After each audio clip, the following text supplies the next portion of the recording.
Feel you also?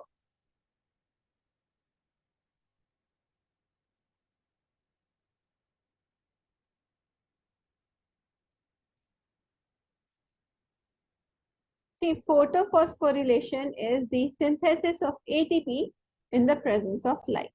That is what we mean by photophosphorylation. Okay, so ATP synthesis. Now, uh, in the previous class, we had discussed about the cyclic and the non-cyclic photophosphorylation and how the regulation or how the, you can say, the electrons are transferred and regulated and how the photosystems work. So let us see a quick comparison between the non-cyclic and cyclic photophosphorylation. Talking about the differences in between them.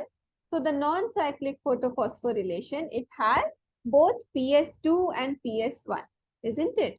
And cyclic only has photosystem 1. Now tell me students, why, like, you can say PS2 is written as PS2 and PS1. So why does PS2 work first?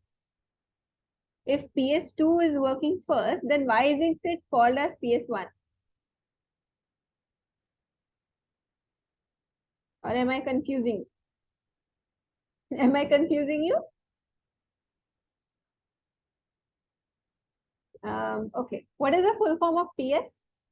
PlayStation. Photosystem. Photosystem. Yes. So, see, remember, even though photosystem 1 and photosystem 2, this is the naming. See, it has been named depending upon how it was discovered. The photosystem that was discovered first, it was named as PS1, and the one that was discovered later, it was called as PS2. But that doesn't mean that PS1 will perform first and PS2 will perform second. No, it's just named on the basis of when it was discovered. The one that was discovered first is called as PS1, and the one that was discovered later, that was PS2. Clear? So first the PS2 works and then the PS1 works in the case of non-cyclic photophosphorylation. In the case of cyclic photophosphorylation, there is only photosystem 1. Now, in the case of non-cyclic photophosphorylation, external source of electron is required. External source of electron. Why? Why, students? Why is the external source of electron required?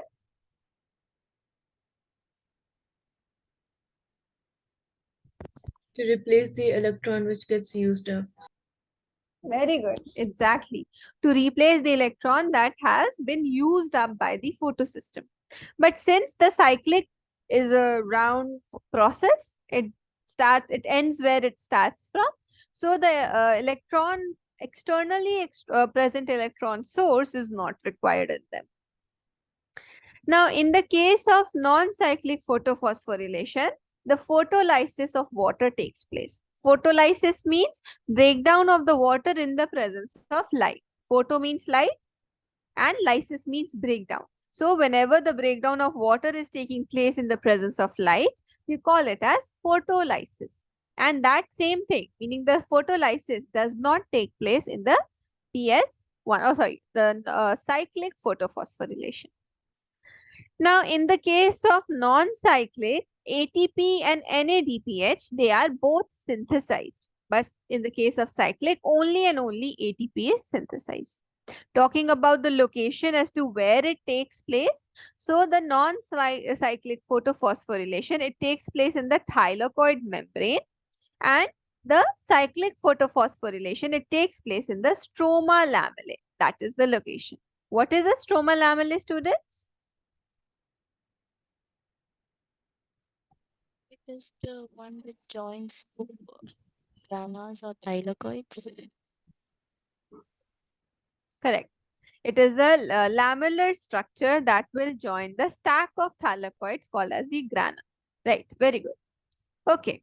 So the differences between non-cyclic and cyclic photophosphorylation is clear to you all?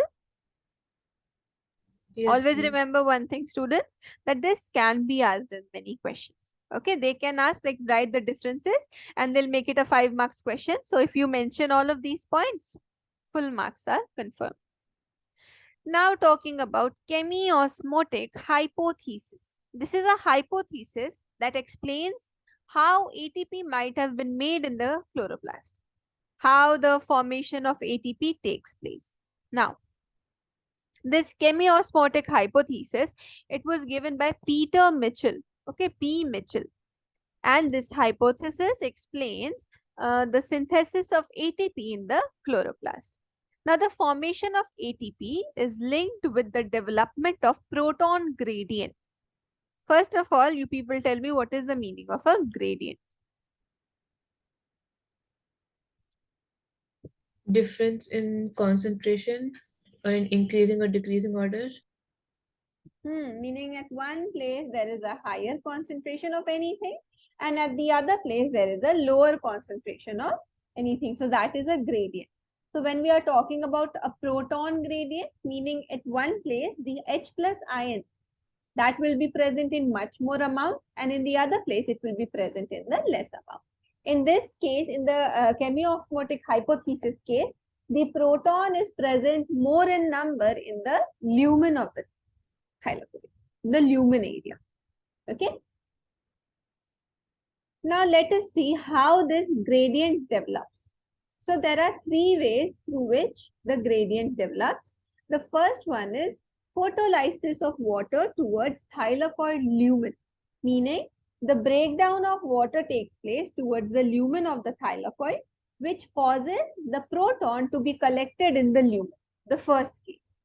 Okay, we are seeing how the electrons or how the protons actually, H plus ion, how are they being collected. Second is that the transfer of H plus ions from the stroma to the lumen. Okay, stroma is this area, and from the stroma, the H plus ion will again be sent to the lumen of the thylakoid. Okay, and this happens through the photosystems, PS1, PS2. Then there is NADPH reductase enzyme. This enzyme reaction takes place in the stroma, which generates H plus ion. So again, that H plus ion goes into the lumen of the thylakoids. So all in all, what you are seeing in these steps is that due to every step, the hydrogen ion, or you can say the protons, it is getting collected in the lumen area. Now, if you compare, or if you look at this diagram, and if you compare the amount of H plus ion in the lumen and in the anywhere else, like for example, thylakoid membrane or stroma, isn't it a lot? Right? You can clearly see that in one place, that is the lumen area, it has more protons, but in the external environment, there is less proton. So this is a gradient. Okay. Now, see, in the membrane of the thylakoid, okay, in the membrane of the thylakoid, there is this enzyme called as ATP synthase. Okay, this purple thing that you're seeing here, this is ATP synthase. It is the name of an enzyme. Okay, and it has two components. F naught, the part towards the inner side is the F naught, and the one that is outer side, that is F1. This F stands for Fernandez, on the person that discovered this. But you just remember 40 to 1. You don't have to write Fernandez. You people start making faces in 1 second. Fernandez is just the person who told us about it. So Fernandez particles are there. So you don't have to go in that depth. So it is the part of the ATP synthase. You people understand what ATP synthase is? What is it?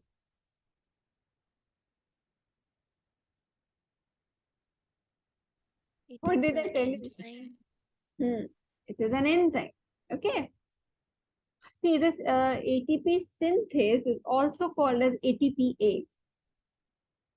ATP synthase, you can also call it as ATPase.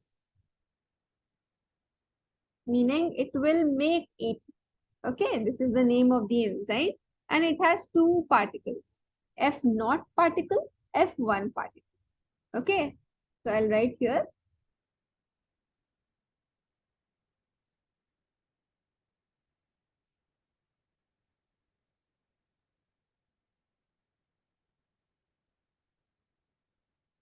It is made up of two particles, that is F0 and F1 particles. Okay, these are the names of the particles. Now, you people know the location. If you can see here that the F0 particle is towards the thylakoid membrane, or you can say towards the inner part of the thylakoid membrane, and the F1 is towards the stroma or the outer side of the thylakoid membrane. Okay. Now, let us see what are the requirements for the formation of ATP in this case, right? The requirement is a proton pump, the requirement is a proton gradient and ATPs. Proton pump means all that machinery, all that reaction because of which the protons are being accumulated in the lumen of the thylakoid. So that is proton pump. Proton gradient means after the protons have been accumulated in the lumen, it is in the higher concentration and outside is a lower concentration of proton. Lastly, the enzyme ATPase is required. So three things are required: proton pump, proton gradient and ATP. Is it clear, students? Now see, what happens is that whenever the H plus ion passes through this ATPase enzyme, it generates the ATP. Whenever this H plus enzyme, it will pass through the ATPase enzyme, it will cause, you can say it will get added to the ADP and make it ATP. Okay? Getting my point? All of the H plus ions that are there in the lumen, whenever it will pass through the ATPase enzyme or ATPase synthase enzyme, it will convert the ADP molecule into ATP molecule, and that is how you are seeing that the ATP is being formed. Clear? Any doubt? And this is a hypothesis. Like this is what he told that, okay, this is how maybe the ATP would be made. Getting my point?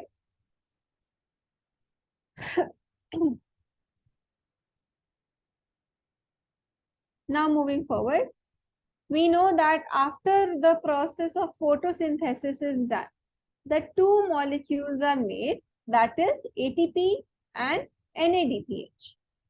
These are the products of the light reaction, isn't it? Light reaction, that is the photochemical phase. Now, these two products of the light reaction, that is ATP and NADPH, they are used to make the carbohydrates, which is the glucose. So, the photosynthetic phase or the phase wherein ATP and NADPH are made, we call it as the photochemical phase or the light reaction. But then when we talk about the dark reaction is when the food is made from ATP and NADPH. And do you people remember this thing? I told you that the dark reaction is has gotten its name not because it happens in the dark, but because it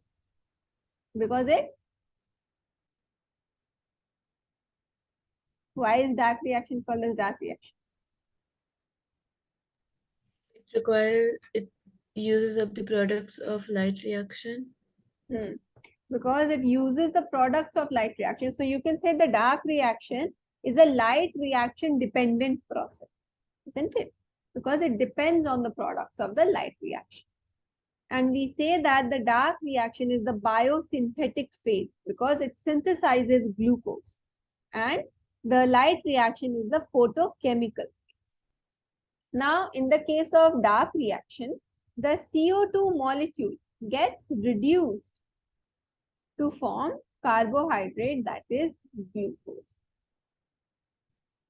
Now, the biosynthetic phase of the photosynthesis is of two types, that is T3 cycle, T4 cycle. It takes place in two ways, depending upon the plant, depending upon the location. In some plants, C3 cycle, in some plants, C4 cycle. Clear? First, we will discuss about C3 cycle, but before that, you people note down till here. So you have to write from cyclic photophosphorylation, isn't it? Yes, ma'am. The diagram is completed, students? Yes, ma'am.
Noted, ma'am.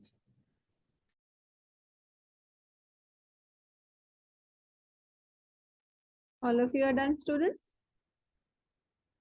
Yes, ma'am.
Done, ma'am.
Done, ma'am.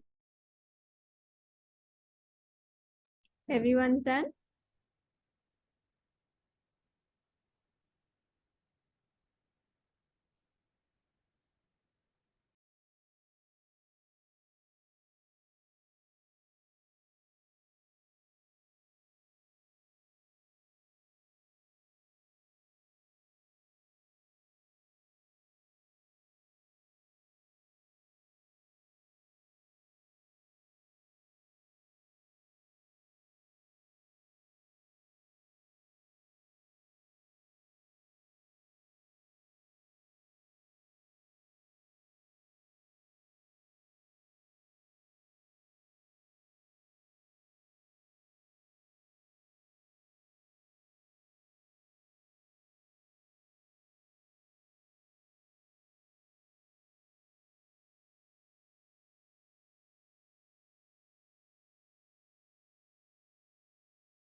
Yes.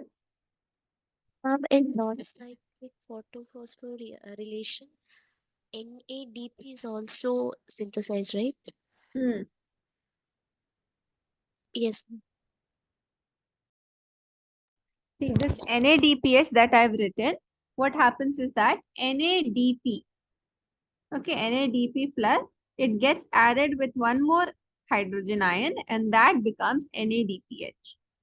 So if you write NADPH or NADP plus, it's the same, okay? It's just that one extra, this hydrogen ion is present. Yes.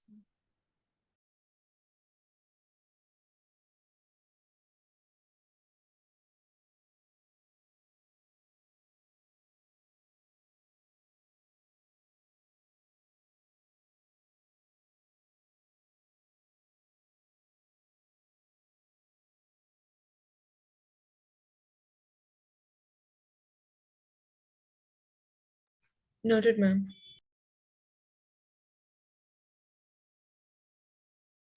Everyone's done? No, ma'am. Okay, okay, I'm waiting.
Done, ma'am. Everyone's done? Yes. Zainab, are you also done? Yes, ma'am.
Done, ma'am.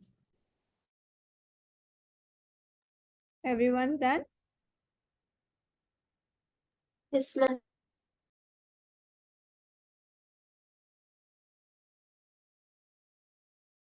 Okay, everyone draw this diagram also. Do you want me to zoom in? Yes, ma'am.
Done, ma'am. No, ma'am, just a minute.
Done, ma'am.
Done, ma'am.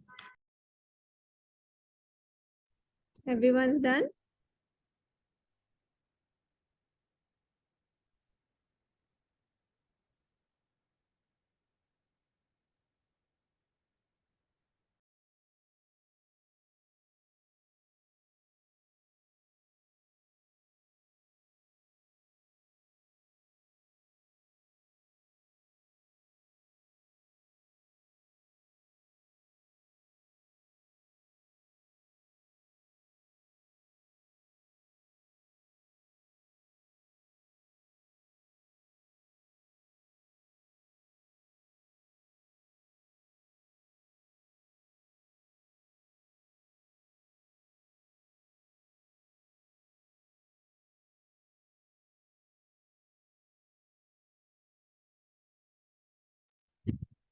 Ma'am, can you scroll up a bit?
Ma'am, can you scroll down?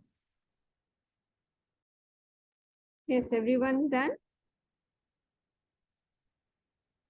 Yes, ma'am.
Ma'am,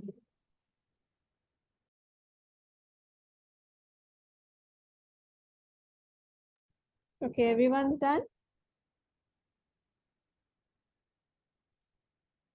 No, ma'am. Just one minute. Oh,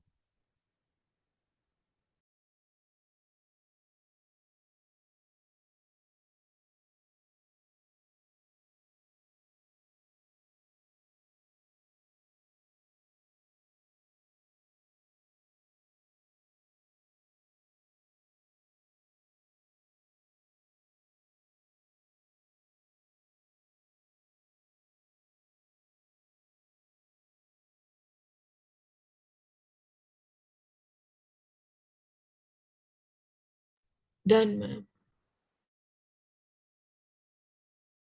everyone's done? yes, ma'am. All right. Okay.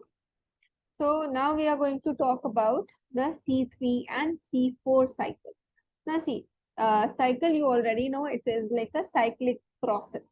Now C3 and C4, this 3 and 4 comes from the product that is formed. For example, if C3 cycle is going on, so in the C3 cycle, the first stable product is a 3 carbon compound. So that is why C3 cycle is called as C3 cycle, because the first stable product of C3 cycle is a 3 carbon compound called as phosphoglyceric acid. Okay. Now, see, you people should know that there is an enzyme which is known as RUBP, that is ribulose bisphosphate. And this RUBP can act like an oxygenase and you can say carboxylase. So there is this thing called as Rubisco, Rubisco. That stands for ribulose bisphosphate carboxylase oxygenase. And this is the most abundant enzyme on the earth. Now, in the C3 cycle, there are 3 steps: carboxylation, reduction, and regeneration. 3 steps are there. Now, talking about the first step, that is carboxylation. In this case, what happens is that CO2 molecule gets fixed into a stable organic intermediate, meaning fixation of CO2 molecule takes place. So what happens is that this CO2 molecule gets converted into phosphoglyceric acid, which is the first 3 carbon compound. Now, carboxylation is the most crucial step of Calvin cycle.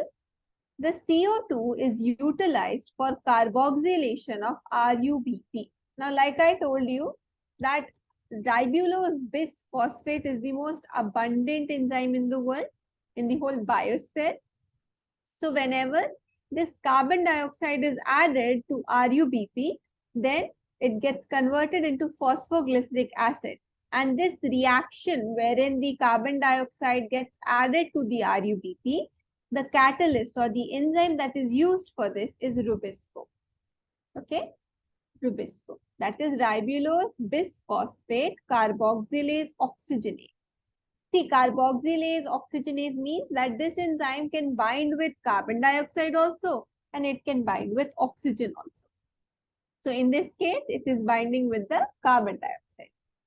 So once the RUBP mixes with the carbon dioxide in the presence of the enzyme Rubisco, so two molecules of phosphoglyceric acid is made, which is a 3 carbon compound.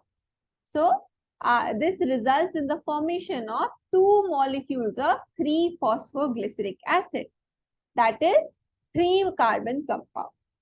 Now, Rubisco enzyme can bind with carbon dioxide as well as oxygen, but it has more affinity for CO2. Like it will bind, like even if oxygen will be present in more amount and carbon dioxide will be present in less amount, but still it will bind with carbon dioxide more. So it has 25 times more affinity for CO2 as compared to O2. So carboxylation is clear to you all students? Yes, ma'am. Yes. It is the first, you can say, step of the C3 cycle. And in this case, the particular carbon dioxide, it binds with the RUBP, and in the presence of Rubisco enzyme, it gets converted into 3-phosphoglyceric acid. Now, after this step is done, then comes the second step, that is reduction. Now, in this step, 2 molecules of ATP are used, meaning ATP utilization is taking place. And for what? So, for phosphorylation. And 2 molecules of NADPH are used for reduction per molecule. So, in the process of reduction, what happens that the carbon dioxide is now being converted into glucose molecule. So, here 2 molecules of ATP is being used. It's not being synthesized. And 2 molecules of NADPH is also being used. Now, this step leads to the formation of glucose. Like I told you, that the reduction of CO2 forms the glucose molecule. Okay, so for the formation of 6 molecules of, you can say fixation of 6 molecules of CO2, 6 turns of the cycle is required. Meaning, after one turn, one CO2 will be fixed. One more turn, two CO2. One more, and how many molecules is a glucose molecule, students? How many carbon? 6 carbons. 6 Carbon. carbon. So for 6 carbon molecule glucose, the cycle has to go 6 times, then only one molecule of glucose will be made. And always remember, students, the product of photosynthesis, that is glucose, it gets converted by the reduction of CO2. You people understand reduction oxidation? You Yes, might have ma'am. studied this in chemistry. Yes, ma'am. So that reduction only is taking place of the carbon dioxide, and the carbon dioxide is getting converted into the glucose molecule. And during the step of reduction, 2 molecules of ATP and 2 molecules of NADPH are being utilized so that glucose can be made.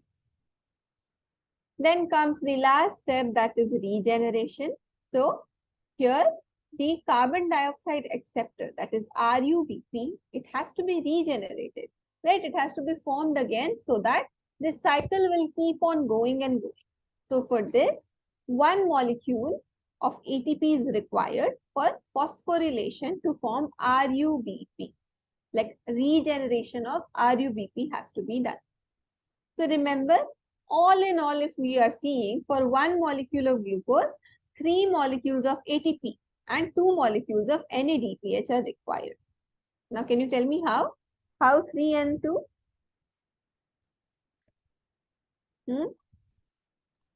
Ma'am, could you Just repeat the question? yes. Ma'am, could you repeat the question? The question is, I am saying that for the fixation of one molecule of carbon dioxide, 3 ATP and 2 NADPH are required. Like you can see on the screen. Can you tell me how 3 ATP and 2 NADPH?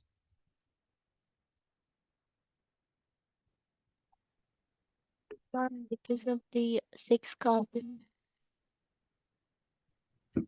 No. How 3, like from where the 3 ATPs are being, like you can say at what steps or which point 3 ATPs are being required?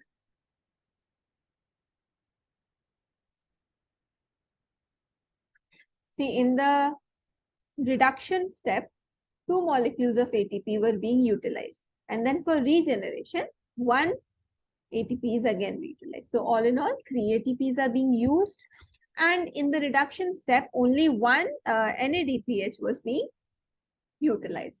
So after the C3 cycle, 3 ATP and 2 NADPH are required. So if we think about it,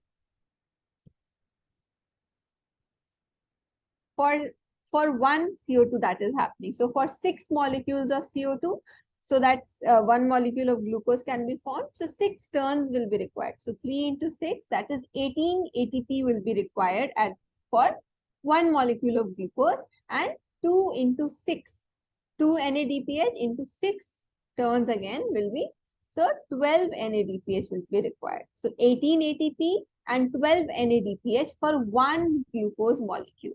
And if I say for 1 CO2, then how many ATP? 3 For 1, ATP. 3 ATP. And for 1 molecule of CO2, how many NADPH? 2. 2 NADPH. Are you people getting the difference in between these two conditions? Yes, ma'am. Now after this is the diagram of the Calvin cycle or the C3 cycle. This Calvin comes from Melvin Calvin, his name, the person who discovered this. So here see this one, RUBP, that is ribulose bisphosphate, that combines with the CO2 that comes from the atmosphere, and this process is known as carboxylation. Carbon is being added to RUBP. Then this gets converted into phosphoglycerate, or you can also call it as phosphoglyceric acid. Now this phosphoglyceric acid will get reduce to form the glucose molecule. During this step, two molecules of ATP and two molecules of NADPH are utilized. Then after that, this regeneration has to be done so that RUBP will be present. So in that step also one molecule of ATP is required. So two ATPs are required during reduction process, two NADPH are required during reduction process, and one ATP is required during regeneration process. Is it clear, students? This Calvin cycle or C3 cycle is clear to you all? Because it can be asked in the exam as to explain about the carbon cycle. So you should know. Got it? Yes, And, ma'am. and how are you feeling about this chapter, students? How is this chapter treating you all? Very beautifully. Very beautifully. All right. What about others? What do you people feel? Is it like hitting you with a bat or hitting you with a feather? Batman. Bat or a machine gun? Machine Anything that gun. is very hard. Hmm? It's very hard. Yes. Yeah, because this is the first time you people are studying something very different. It is actually very, very different. You have never studied these things, right? It is the behind the scene of photosynthesis, Yes, ma'am. right? So, okay, we'll go it like once or twice. We'll do a revision of this chapter also. Don't worry about that. But while I'm teaching, try to understand. If you haven't understood this, then please ask me. I'll teach it again. C3 cycle is clear to you all, right? Yes, ma'am. You understand why it is called C3 cycle? Because three carbons are involved. Yes. No, not because First three carbons. intermediate. First First product, intermediate hmm, carbon. yeah, the first product or the first intermediate product is a three carbon molecule, that is phosphoglyceric acid. Phosphoglyceric acid is a three carbon molecule. And since it is the first product that is formed, that is why this cycle is named as C3 cycle. Clear? C3, the C comes from Calvin. Okay. See, these are the examples of the C3 plants. Bean, rice, wheat, potatoes, temperate crops, all the wooded trees, they perform C3 cycle. This is how they form glucose. C3 cycle or C4 cycle, this is the way through which the glucose molecule is made. Okay, students? So you put the heading C3 cycle, first you draw the cycle, then you write about.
Done, ma'am.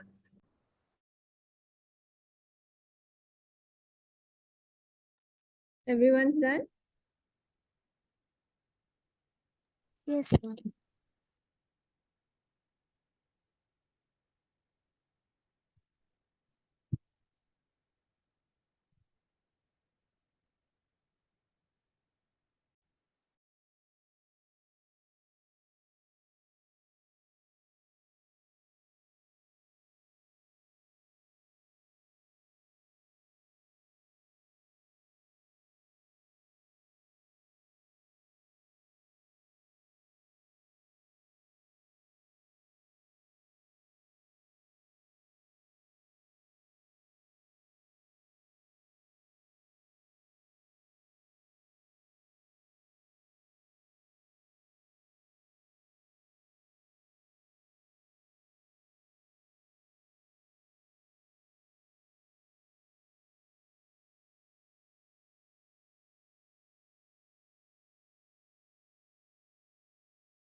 Noted, ma'am.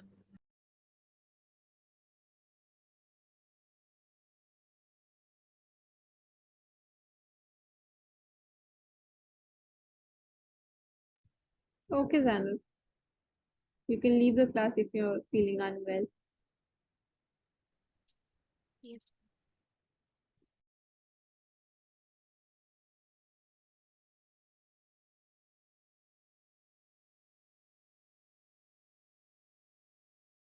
Ma'am, you said the full form of Rubisco, right? You did not write it down. Could you repeat? Rubisco, ribulose bisphosphate. I've written it later on. Here. Okay, Here. ma'am.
Done. No, ma'am, just a minute.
Done, ma'am.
Done, ma'am.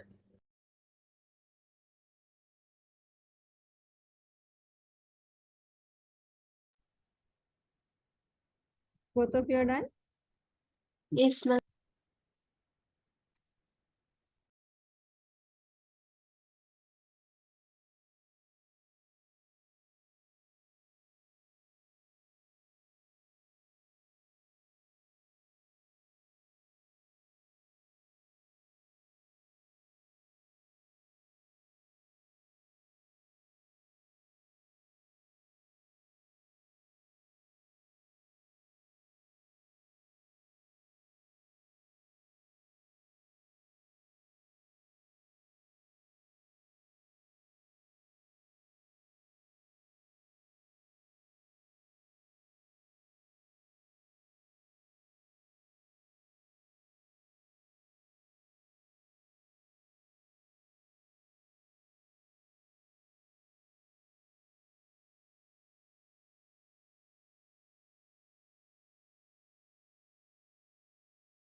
Dead man.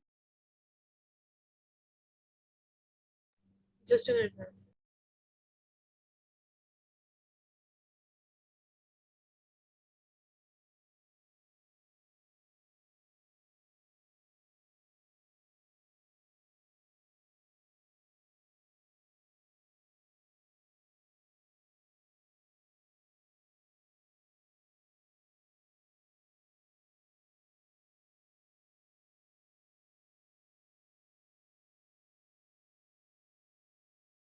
Dead man.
Done, ma'am. Done, ma'am.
Done, ma'am.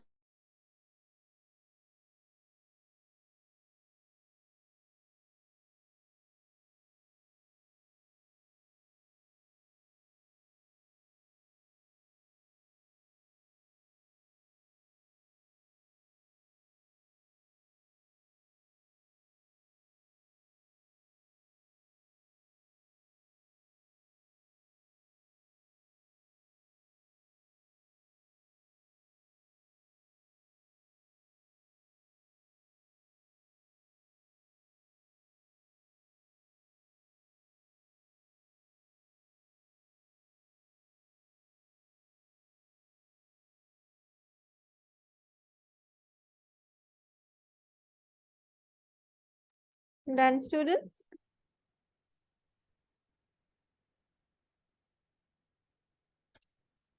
Yes, ma'am. All right. Any doubts up until now? No, ma'am.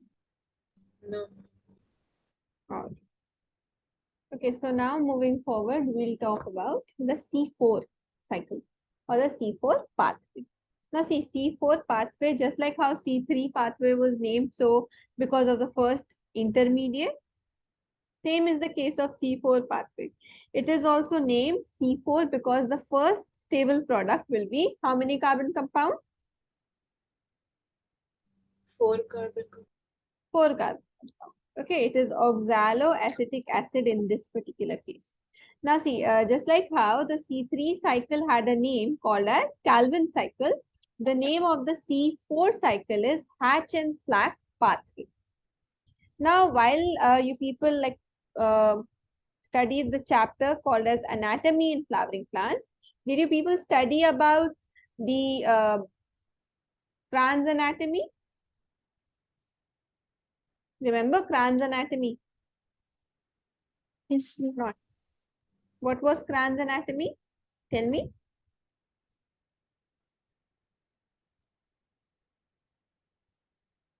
Yes? Kranz anatomy. Remember or not? Hmm? They are the anatomy of C4 pathway. That's true. See, Kranz anatomy is the one wherein a wreath-like anatomy is present. Bundle sheath cell and the mesophyll cells are the two cells that are present in the leaf, and that forms sort of like a wreath-like structure. Wreath is the one you have you seen that circular green structure that people hang on their door? Wreath. That's called as a wreath. Okay. So WREATH. Okay. So now this wreath is a structure, right? So it resembles that. So that is why all those plants that have the crans anatomy, it's like a anatomy that, so you can say the way the leaves or arrangement inside the leaf is like. Now the plants of the dry tropical areas, and you can say mostly like in them, sugarcane, maize, sorghum and amaranthus, these are the plants that have, they follow the C4 pathway. Now, in these plants, double fixation of carbon dioxide occurs. This is a, like a, you can say a special thing about the C4 pathway, that double fixation of the CO2 takes place. The first stable product of the C4 cycle is a 4-carbon compound called as oxaloacetic acid. And all the C4 plants, they have a special type of leaf anatomy called as the Kranz anatomy. Meaning in this type of anatomy, two types of cells are present. One is the mesophyll cell and the other is the bundle sheath cell. So two cells sort of like this. Okay, it would have two types of cells present, mesophyll and bundle sheath cell.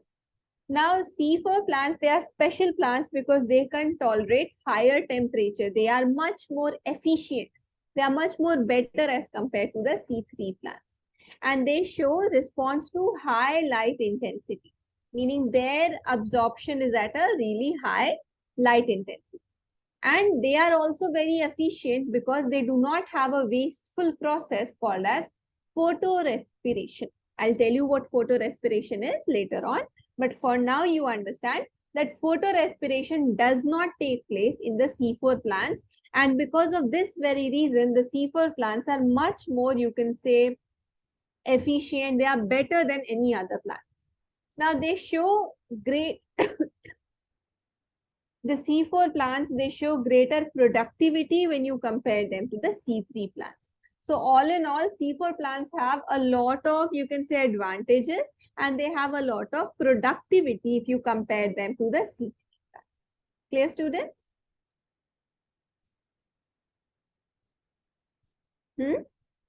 Any doubts?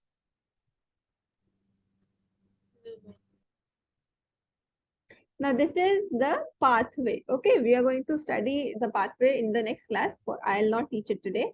But do you understand the basics of the C4 cycle or the C4 pathway? Yes. Yes, ma'am. Okay, now you can note it down.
Done, ma'am.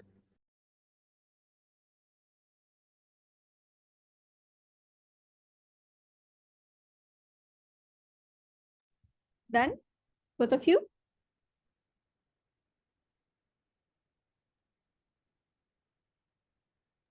Done, ma'am.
Done, ma'am.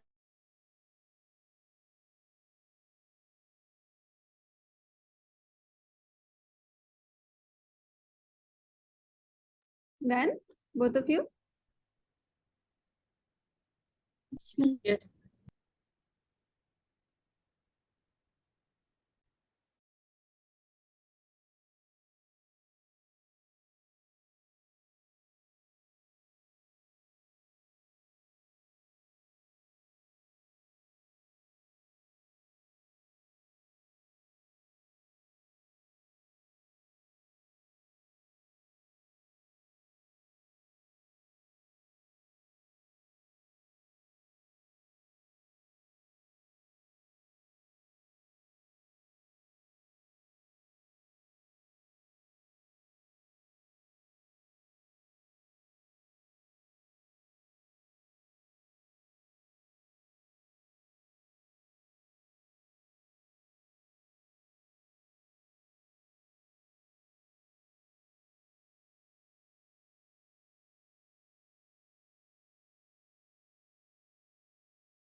Done, ma'am.